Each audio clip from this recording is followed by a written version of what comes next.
The night I found out my husband was trying to kill me, I was lying in our bed, pretending to sleep, listening to him breathe. We had been married for 12 years. 12 years of laughter, of fights, of making up, of building a life together. I thought I knew him. I thought I knew every line on his face, every secret in his heart. I was wrong. The truth came to me slowly, like poison seeping through a crack in the foundation. And by the time I understood it fully, I was already dying. My name is Genevieve Ross, and until that night, I believed in love.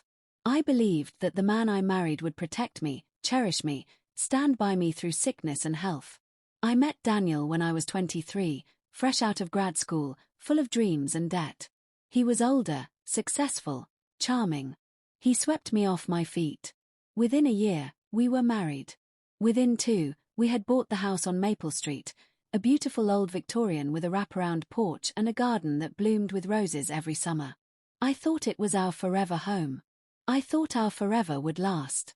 The symptoms started 18 months ago. Fatigue at first, then nausea, then a strange tingling in my fingers and toes. I went to doctors, specialists, anyone who would listen. They ran tests, took blood, scanned my brain. Nothing. They said it was stress, anxiety, maybe a virus that would pass. I tried to believe them. But I knew my body. Something was wrong. Daniel was concerned, of course. He held my hand at appointments, researched my symptoms, brought me soup when I was too tired to cook. He was the perfect husband. Too perfect. I started to notice things. The way he watched me when I took my vitamins. The way he insisted on pouring my tea. The way he asked, too casually, about my symptoms, about what the doctors said, about how I was feeling. At first, I told myself I was being paranoid. The illness was making me suspicious, irrational. But the feeling wouldn't go away. 6 months ago, I found the bottle. It was hidden in his sock drawer, behind a stack of old t-shirts, a small brown bottle with no label. I opened it, smelled the contents. It was odorless, colorless, like water. But something about it made my skin crawl. I took a small sample to a lab, paid cash, asked for answers. The results came back a week later. The bottle contained thallium, a heavy metal used in rat poison and insecticides. It was tasteless, odorless, and deadly. In small doses, it caused fatigue, nausea, neurological damage. In larger doses, it killed. I sat in my car, staring at the report, my world collapsing around me. My husband was poisoning me. The man I loved, the man I trusted, the man who held me at night, was slowly, methodically, killing me. I thought about confronting him, screaming, calling the police. But I stopped myself. He was smart, careful, connected. He would deny everything, destroy the evidence, make me look crazy. I needed proof. I needed a plan. I needed to become someone he wouldn't recognize. I started small. I bought a hidden camera, placed it in the kitchen, recorded everything. Within a week, I had footage of him pouring the thallium into my tea. I copied the files, stored them in multiple locations. I also started documenting everything else, his affair with a woman from his office, the life insurance policies he had taken out on me, the emails he had sent to his mistress discussing my unfortunate decline. He was planning to kill me, collect the money, and start a new life with her. He had been planning it for years. I confronted him the night I had enough evidence. I waited until he was asleep, then I shook him awake.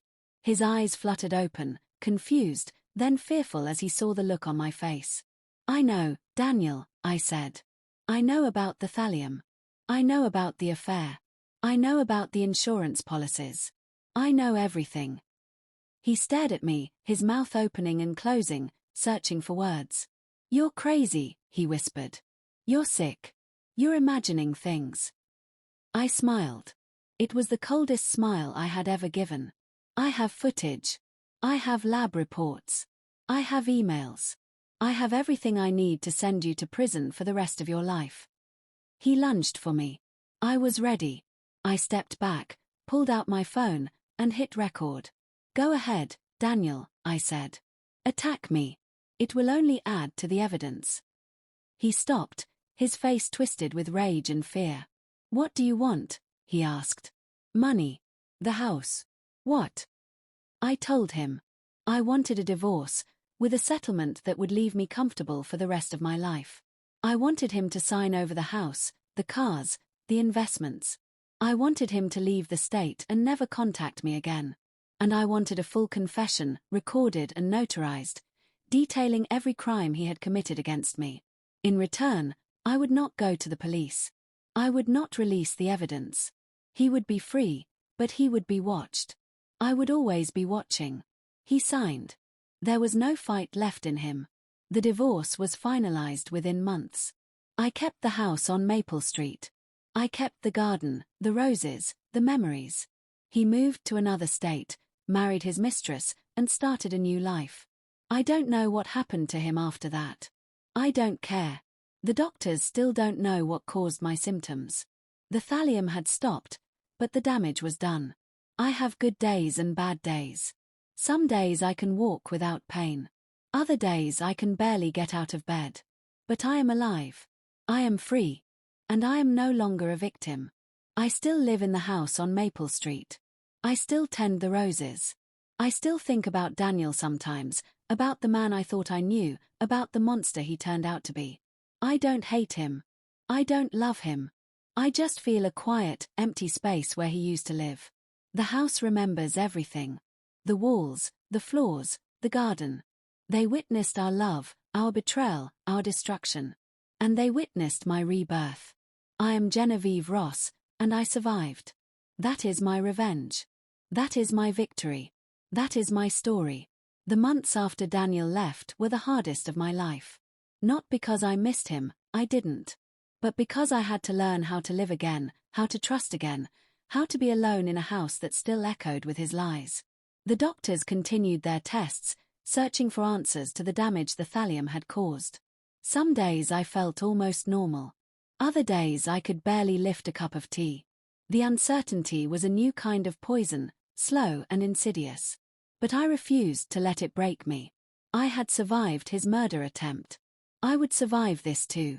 I started seeing a therapist, a kind woman named Dr. Evelyn who specialized in trauma recovery. She helped me understand that the guilt I felt, for not seeing the signs, for trusting him, for almost dying, was not mine to carry.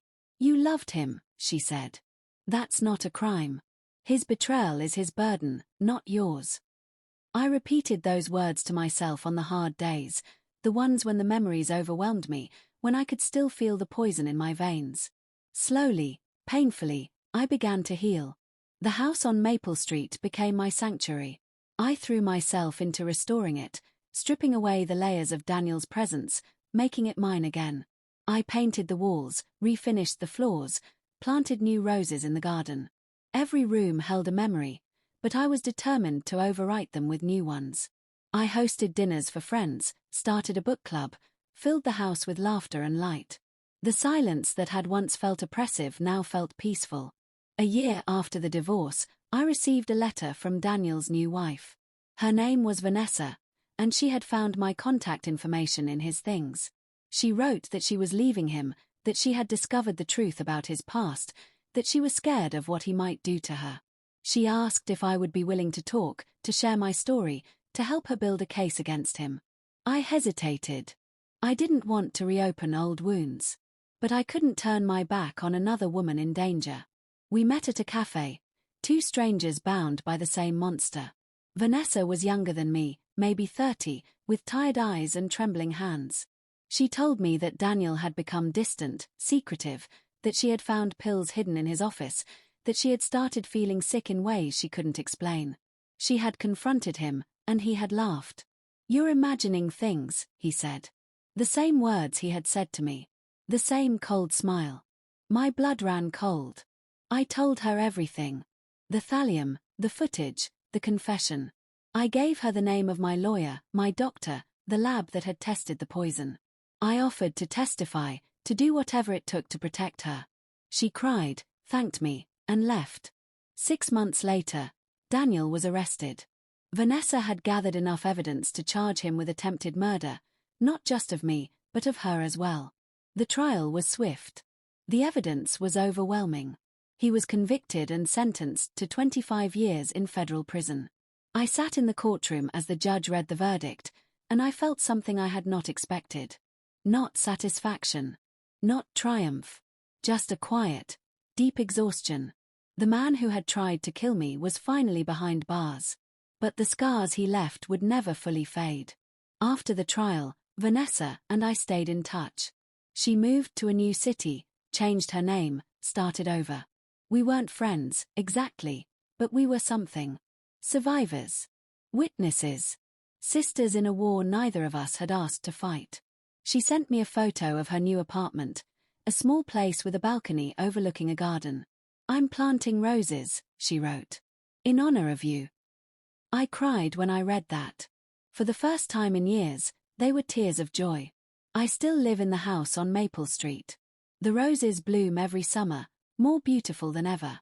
I've learned to live with the damage the poison caused. Some days are hard. Some days I can't get out of bed. But I have a life now, a real one, filled with people who love me. I have friends who know my story and don't judge. I have a garden that thrives despite everything. I don't think about Daniel much anymore. He's a ghost, a shadow, a cautionary tale. Sometimes I wonder what made him that way, what darkness lived inside him that he couldn't control. But I've stopped searching for answers. Some questions don't have answers. Some wounds don't fully heal. The only thing that matters is that I survived. That I'm still here. That the house on Maple Street is mine, and mine alone. Last summer, I hosted a garden party for the first time since before the illness. Dozens of friends came, filling the yard with laughter and music. I stood on the porch, watching them, and I felt a joy I had almost forgotten existed. The roses were in full bloom, red and white and pink, their scent drifting on the warm breeze. Someone handed me a glass of lemonade. I drank it without fear. That, more than anything, was victory. I am Genevieve Ross. I am not a victim. I am not a survivor. I am something else entirely. I am the woman who refused to die, who refused to disappear, who refused to let the man who tried to kill her win. The house on Maple Street is my monument, my proof, my peace. And the roses will bloom here long after I'm gone. That is my legacy. That is my revenge.